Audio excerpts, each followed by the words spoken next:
નમસ્કાર, હું છું માર્ગી. આપની સાથે હેડલાઇન્સમાં જોઈએ કેટલાક મહત્વના સમાચાર. પુરુષોત્તમ રૂપાલા સામે ક્ષત્રિયોનો વિવાદ શમ્યો નથી. આજે મળેલી બેઠકમાં રાજપૂત અગ્રણી કરણસિંહ ચાવડાએ કહ્યું છે કે રૂપાલા સામે આંદોલન ચાલુ જ રહેશે. આવતીકાલથી ધર્મરથ ગામે ગામ ફરશે. રૂપાલા બોલી રહ્યા છે, જેટલું કહેશે તેટલું નુકસાન થશે. તેમણે કહ્યું છે કે કિરીટ પટેલના બફાટથી માતા બહેનોની લાગણી દુભાઈ છે. આગામી સમયમાં ક્ષત્રિય સમાજનું આંદોલન ચાલુ રહેશે અને ભાજપ વિરુદ્ધ કચકચાઈને મતદાન કરશે. ઉદ્યોગપતિ મુકેશ અને નીતા અંબાણીના પુત્ર અનંત અંબાણી અને રાધિકા મર્ચન્ટના ગ્રાન્ડ પ્રી વેડિંગ ફંક્શને ઘણી બધી હેડલાઇન્સ બનાવી હતી. હવે અનંત અને રાધિકા 12મી જુલાઈના રોજ લગ્ન કરશે. આ કપલ લંડનની લક્ઝુરિયસ હોટેલ સ્ટોક પાર્ક એસ્ટેટમાં લગ્ન કરશે. આ હોટેલ 1581 થી 1908 સુધી રાણી એલિઝાબેથ પ્રથમનું ઘર હતું. અહીં 4000 ચોરસ ફૂટનું gym, fitness centre, 13 multi surface tennis court, બગીચા, તળાવો અને 49 લક્ઝરી રૂમ્સ છે. અમદાવાદ એરપોર્ટ પર કસ્ટમ વિભાગે પ્રવાસી પાસેથી આશરે 30 લાખથી વધુની કિંમતનું સોનું ઝડપી પાડ્યું છે.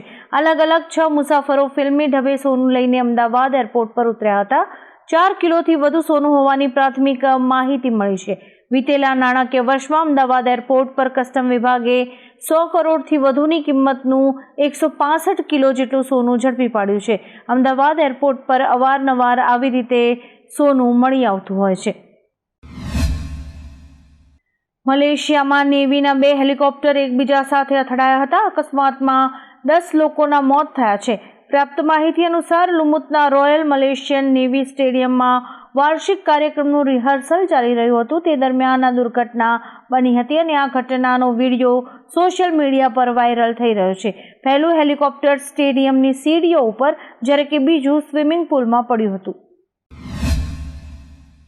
ઈરાન સમર્થિત આતંકી સંગઠન હિઝબુલ્લાહે ઇઝરાયલ પર હુમલો કર્યો છે. હિઝબુલ્લાહે લેબનોનથી ઇઝરાયલના સાફેદ શહેર પર 35 રોકેટ છોડ્યા છે.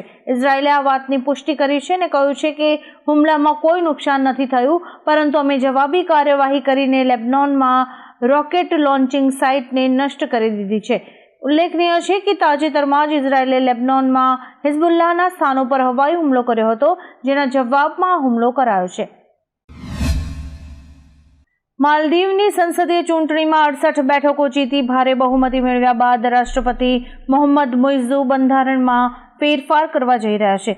હાલમાં માલદીવ્સમાં રાષ્ટ્રપતિની સત્તા પર સંસદનું નિયંત્રણ છે, પરંતુ હવે મુઇઝ્ઝુ બંધારણમાં એવી જોગવાઈ કરવા જઈ રહ્યા છે જેના હેઠળ રાષ્ટ્રપતિની મંજૂરી માટે સંસદમાં 3/4 બદલે સાદી બહુમતીની જરૂર પડશે. આ ઉપરાંત મુઇઝ્ઝુ ચીનની કંપનીઝને 30 ટાપુઓ પર બાંધકામના કોન્ટ્રાક્ટ આપશે. આગામી 7મી મેના રોજ ગુજરાતમાં 25 લોકસભા બેઠક માટે મતદાન હાથ ધરવામાં આવશે. રાજ્યભરમાં 50,787 બૂથ પર મતદાન કરાશે. 13,600થી વધુ બૂથ સંવેદનશીલ છે, જેના માટે ખાસ વ્યવસ્થા કરાઈ છે. એસઆરપીની કુલ 112 અને સશસ્ત્ર જવાનોની 10 કંપનીઝને વિશેષ જવાબદારી સોંપવામાં આવશે. 2019ની સરખામણીએ જોઈએ તો 450 અતિ સંવેદનશીલ મથકો ઘટ્યા છે. સીએમ કેજરીવાલ અને તેલંગાણાના પૂર્વ સીએમ કે ચંદ્રશેખર રાવની પુત્રી કવિતાને મોટો આંચકો લાગ્યો છે. દિલ્હીની રાઉઝ એવન્યુ કોર્ટે બંનેની ન્યાયિક કસ્ટડી 7મી મે સુધી લંબાવી છે. કેજરીવાલ અને કવિતા કથિત દારૂ કૌભાંડ કેસમાં તિહાર જેલમાં બંધ છે. આ કેસની આગામી સુનાવણી 7મી મેના રોજ બપોરે 2 વાગે થશે. રૂપાલા વિવાદ મુદ્દે ક્ષત્રિય સમાજે ભાજપને આપેલું અલ્ટિમેટમ પૂરું થતાં આંદોલનની નવી નીતિ ઘડાઈ છે. અમદાવાદમાં ક્ષત્રિય સમાજની બેઠક મળી હતી. ક્ષત્રિય આગેવાનોએ ગુજરાત હાઈકોર્ટમાં PIL કરી હતી, જેમાં કાળા વાવટા સાથે વિરોધ કરવા પર પોલીસે અટકાયત કરી હતી, જેનો ભારે વિરોધ કરાયો હતો. જોકે ક્ષત્રિય સમાજે કાળા વાવટા ફરકાવીને વિરોધ કરવા માટે હજુ રાહ જોવી પડશે, કારણ કે હાઈકોર્ટમાં આ અંગેની અરજી પેન્ડિંગ છે. ઈરાનના હુમલાથી નારાજ ઇઝરાયેલના પીએમ નેતન્યાહુ ઈરાનને રાતોરાત તબાહ કરવા માંગતા હતા. ન્યૂયોર્ક ટાઈમ્સે 3 ઇઝરાયેલી અધિકારીઓને ટાંકીને જણાવ્યું છે કે બેન્જામિન ઈરાનમાં મોટા સૈન્ય મથકો પર હુમલો કરવા ઈચ્છતા હતા. જોકે અમેરિકન રાષ્ટ્રપતિ બાઇડને તેમને ફોન કરીને આમ કરતા અટકાવ્યા હતા. બાઇડને કહ્યું હતું કે જો કોઈ મોટો હુમલો થશે તો ઈરાન પણ જવાબ આપશે. અમેરિકાના દબાણને કારણે ઇઝરાયેલે ઈરાન પર ઓછો ઘાતક હુમલો કર્યો હતો. સલમાન ખાનના ઘર બહાર ફાયરિંગ કેસમાં 2 આરોપીઓની ધરપકડ કરવામાં આવી છે. કેસમાં અમદાવાદની સાબરમતી જેલમાં બેઠા લોરેન્સ બિશ્નોઈએ સમગ્ર કારસ્તાન ઘડ્યું હોવાના આરોપસર તેની સામે ગુનો નોંધાયો છે. જોકે ફાયરિંગ કેસની જવાબદારી લોરેન્સ બિશ્નોઈના ભાઈ અનમોલ બિશ્નોઈએ લીધી હતી. અત્યારે એવી સંભાવના વ્યક્ત કરાઈ છે કે જેલમાં બંધ લોરેન્સ બિશ્નોઈની કસ્ટડી મુંબઈ ક્રાઇમ બ્રાન્ચ તપાસ માટે લઈ શકે છે. પંજાબના પતિયાલામાં કેક ખાવાથી 10 વર્ષની દીકરીના મોતને મામલે એક મોટો ખુલાસો સામે આવ્યો છે. રિપોર્ટમાં આવ્યું છે કે કેકમાં સિન્થેટિક સ્વીટનરનું પ્રમાણ અત્યંત વધારે હતું. અધિકારીના જણાવ્યા મુજબ કેકમાં સેકરીનનું પ્રમાણ વધુ હોય તો તે બ્લડ શુગર લેવલને વધારે છે. 24મી માર્ચે 10 વર્ષની બાળકીના જન્મદિવસે પરિવારે બેકરીમાંથી ઓનલાઈન કેક મંગાવી હતી, જે ખાધા બાદ બાળકીનું મોત થયું હતું અને હવે કેકમાં કયા તત્વો હતા તેનો રિપોર્ટ સામે આવ્યો છે. સની દેઓલ લોકપ્રિય ફિલ્મ રામાયણમાં હનુમાનની ભૂમિકા ભજવવાના છે. તેમની સીધી ટક્કર સાઉથના અભિનેતા યશ સાથે થવાની છે. ફિલ્મમાં યશ રાવણના રોલમાં છે. આ સિવાય રણબીર કપૂર, સાઈ પલ્લવી, રવિ દુબે, લારા દત્તા અને શિબા ચડ્ઢા મુખ્ય ભૂમિકામાં છે. આ ફિલ્મનું શૂટિંગ શરૂ થઈ ગયું છે. જોકે સની ફર્સ્ટ શેડ્યુલમાં શૂટિંગ નથી કરી રહ્યા. અત્યાર સુધી પૌરાણિક ફિલ્મોથી દૂર રહેતા સની હવે શું જાદુ ચલાવે છે તે જોવું રસપ્રદ રહેશે.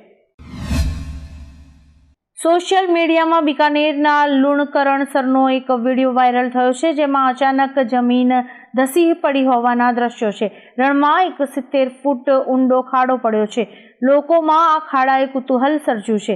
લોકો અહીં આવીને વિડીયો બનાવતા હોવાથી ધારા 144 લાગુ કરાયું છે. આ ખાડો દિવસે ને દિવસે ઊંડો થતો જતો હોવાથી આ રહસ્ય ઘૂંટાયું છે.